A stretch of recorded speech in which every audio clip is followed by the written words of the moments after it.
নমস্কার বন্ধুরা, নতুনের খোঁজে চ্যানেলটিতে আপনাদের সবাইকে স্বাগত জানাই। আমি শান্তনু। আমি রিয়া। আজকে এসে গেছি মুফতি নজরুল ইসলাম কাসেমির ভিডিও নিয়ে। মুফতি নজরুল ইসলাম কাসেমির ভিডিও আমরা নতুনের খোঁজে এই চ্যানেলে প্রথম দেখছি। তো ভিডিওটা হচ্ছে রমজানে তাকওয়া অর্জনের সুবর্ণ সুযোগ। তো দেখা যাক এখানে কি বলা হয়েছে পুরো ভিডিওটা, তারপরে আগে দেখে নিই, তারপরে এই নিয়ে আলোচনা হবে। তো চলো শুরু করা যাক, লেটস স্টার্ট। রমজানকে তাকওয়া অর্জনের পরিবেশ, আর এই তাকওয়া অর্জিত হবে দুই লাইনে। কয় লাইনে? হ্যাঁ, রমজানে দুই লাইনে অর্জিত হবে, দুই লাইনে অর্জিত হবে। একটা চাপ যাবে শরীরের উপরে, শরীরের উপরে একটা চাপ যাবে, যেমন রোজা এটা শরীরের চাপ, এটা শরীরের চাপ, এটা কি শরীরের চাপ, এটা শরীরের চাপ। ঠিক। রোজা রাখা, রোজা রাখা। আর দ্বিতীয় হইল রোজা অবস্থায় যত জিনিস থেকে নিষেধ, যত জিনিস নিষেধ যার দ্বারা রোজা ক্ষতিকর হয়, সমস্ত জিনিস থেকে সাধ্য অনুযায়ী নিজেকে বাঁচায় রাখা, সাধ্য অনুযায়ী নিজেকে বাঁচায় রাখা। যেই যেই জিনিসগুলো রোজাকে ক্ষতি করে, এটার একটা লিস্টই আছে, আলেম ওলামার থেকে শিখতে পারেন। যেই যেই জিনিসগুলোকে রোজায় ক্ষতি করে, রোজাকে দুর্বল করে, ওইগুলার থেকে নিজেকে বাঁচায় রাখা, ওইগুলার থেকে নিজেকে বাঁচায় রাখা। রোজা তো রাখবো, আবার রোজাকে, এটা শারীরিক আমল, রোজা শারীরিক মুজাহিদ। আর রোজা ক্ষতিকর যেই জিনিসগুলা দ্বারা হয়, ওইগুলার থেকে নিজেকে নিজে বাঁচায় রাখা। কি করা? নিজেকে নিজে ওগুলা দেখা নিজেকে বাঁচায় রাখা, নিজেকে বাঁচায় রাখা, বাঁচায় রাখা। এটা হলো এক জিনিস। সাধ্য অনুযায়ী রোজা যদি পারি, রোজা কোনো মতে না ছাড়া যায়, রোজা রাখা। আর রোজাকে শক্তিশালী বানানোর জন্য যত জিনিস থেকে বেঁচে থাকা দরকার, তত জিনিসের থেকে সাধ্য অনুযায়ী কি থাকা, বেঁচে থাকা।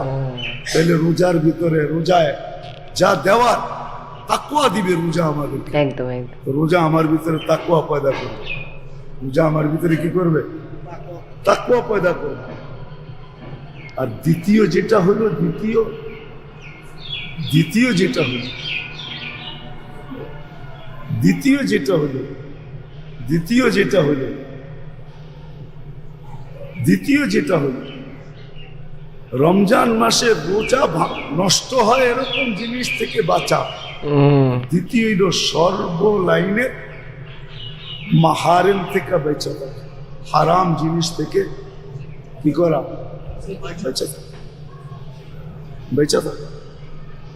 এই জন্য আমি মাঝে মাঝে বলতাম, আগে বলতাম, এখনো বলি, যে উচিত আমাদের রমজান মাসের জন্য উচিত, রমজানের বরকতে গড়ালাদেরকে বুঝায়া সমঝায়া, যে টেলিভিশন বাড়ি করতেছি না, এই এক মাসের জন্য এটাকে গিলাপ লাগায় দিচ্ছে।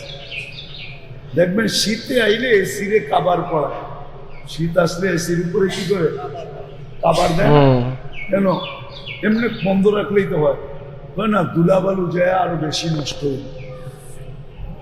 এই রমজানের জন্য টেলিভিশনকে এক মাসের জন্য বন্ধ রাখা, টেলিভিশনকে কি করা? এক মাসের জন্য বন্ধ রাখা। পারবেন? হ্যাঁ হ্যাঁ, বুঝায়া সমঝায়া যে এই এক মাস আমরা টেলিভিশন দেখব, খুলব না,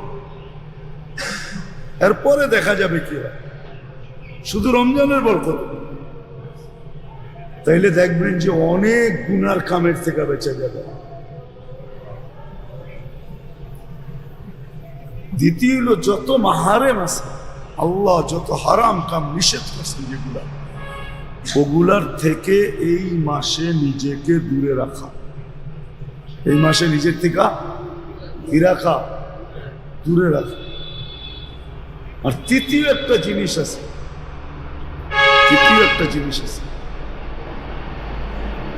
সাধ্য অনুযায়ী খলকে খোদার উপরে, আল্লাহর মোহতাজ বান্দাদের উপরে হাত খুইলা যত বেশি খরচ করবে, হাত খুইলা স্বাচ্ছন্দ্য মনে মোহতাজিনের উপরে যে যত বেশি খরচা করবে। মোহতাজিন বুঝেন? যারা মোকাব্বেকি, গরিবদের উপরে, মোকাব্বেকিদের উপরে। হয়তো কেউ গরিব হয়ে চলে, আসলে সে গরিব না, গরিব আনা পোশাক নিয়ে চলে, ঠিক না? সে কিন্তু গরিব না। আছে বহুত মানুষের স্বভাব নর্মাল পোশাক পরে, টাকা আছে কিন্তু বোঝা যায় না যে উনি টাকা। এই জন্য বাস্তব গরিবদের উপরে রমজান মাসে হাত খুলা দিলের থেকে খরচ করা,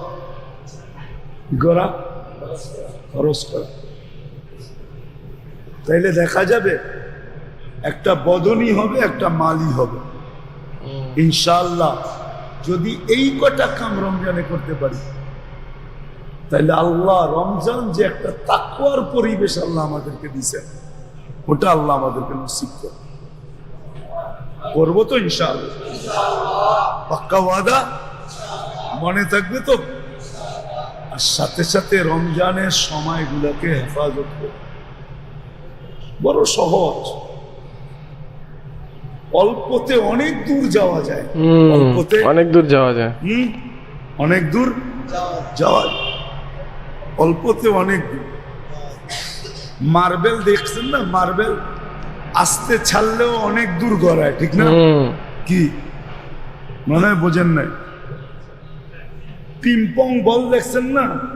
এটা আস্তে মারলেও অনেক উপরে ওঠে, ঠিক না? রমজানে এরকম গতি কম থাকলেও অনেক দূর যাওয়া যায়।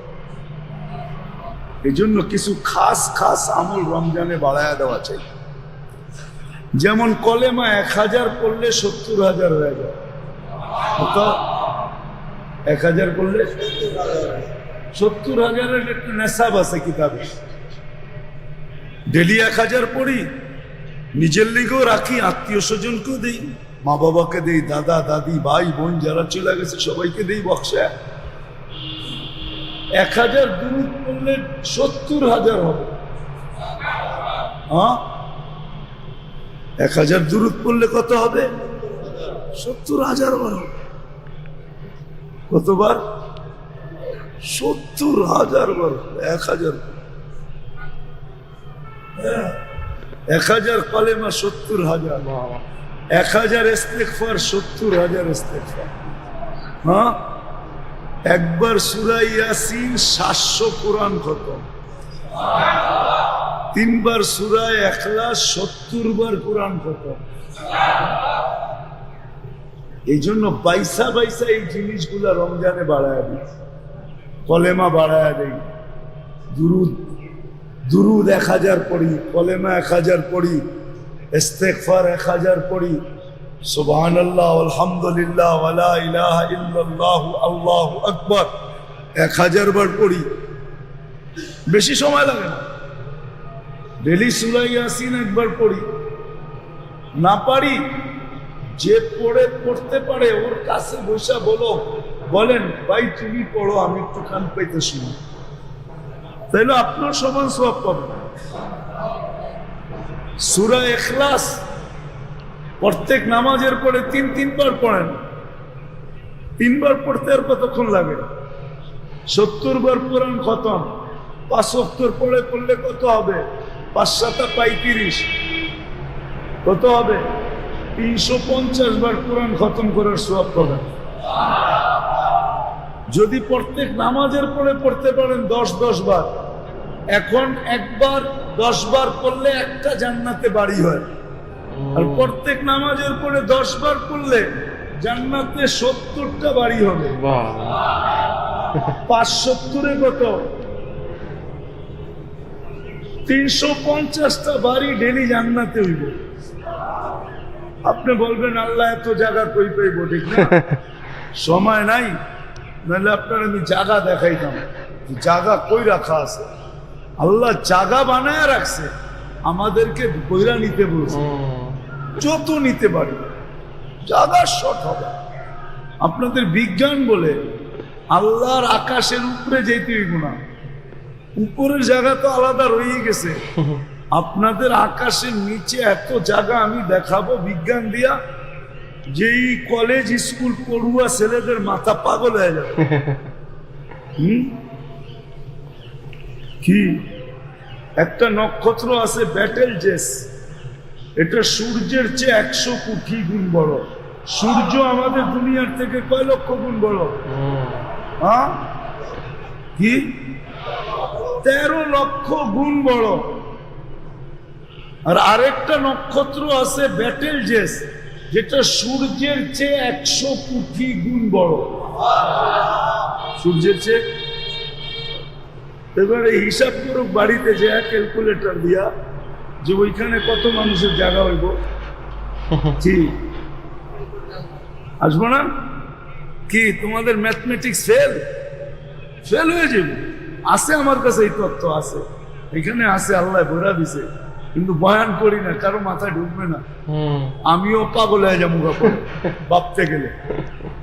আল্লাহর কাছে জানার অভাব নেই। এই জন্য রমজানে কিছু চোখা চোখা আমল বাড়ায়, চোখা চোখা আমল। 5 ওয়াক্ত নামাজ বা জমাত পড়ে, জামাত যেন না ছোট।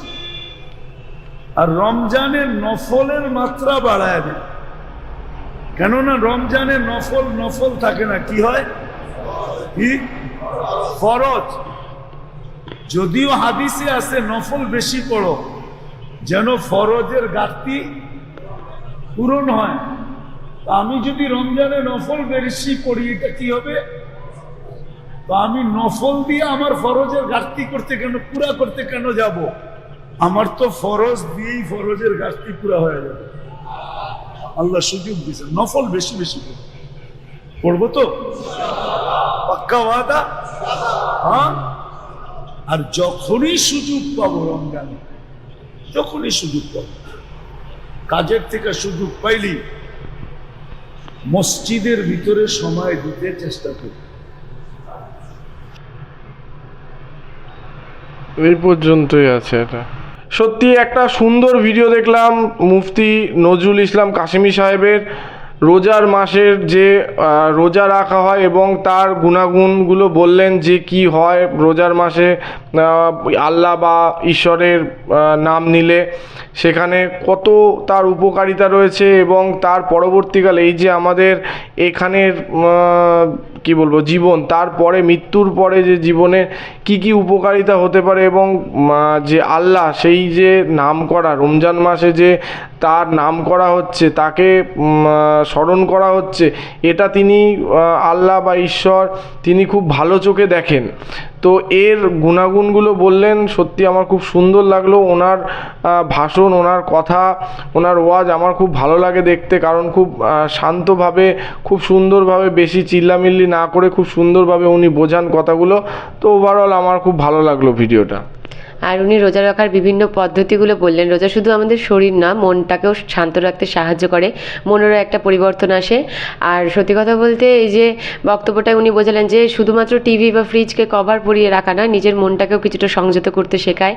আর এই যে সংযত করে আমরা যদি আল্লাহ পাকের নাম করি, ওনার বিভিন্ন বইগুলো পড়ি, তাতে করে আমাদের পুণ্য হবে। আর গরিবদের দান করতে বলেছেন উনি, তারপরে সবার সেবা করতে বলেছেন সবাইকে। তো ওভারঅল আমার ভীষণ ভালো লাগলো শুনতে ওনার কথোপকথন। আর আমরা জানলাম কীভাবে কী কী পদ্ধতিতে রোজা করলে তবেই সেটি সঠিকভাবে থাকা যায়। আর রোজা উনি যে কোনো মতেই না ছাড়তে বা ভেঙে না ফেলতে বারণ করলেন। আর রোজায় যেগুলো বারণ, যেগুলো নিষেধ, সেগুলো উনি না নিতে বললেন, যাতে রোজাটা ভালোভাবে রাখা যায়, আমরা পুরোপুরি রোজার ফলটা পেতে পারি।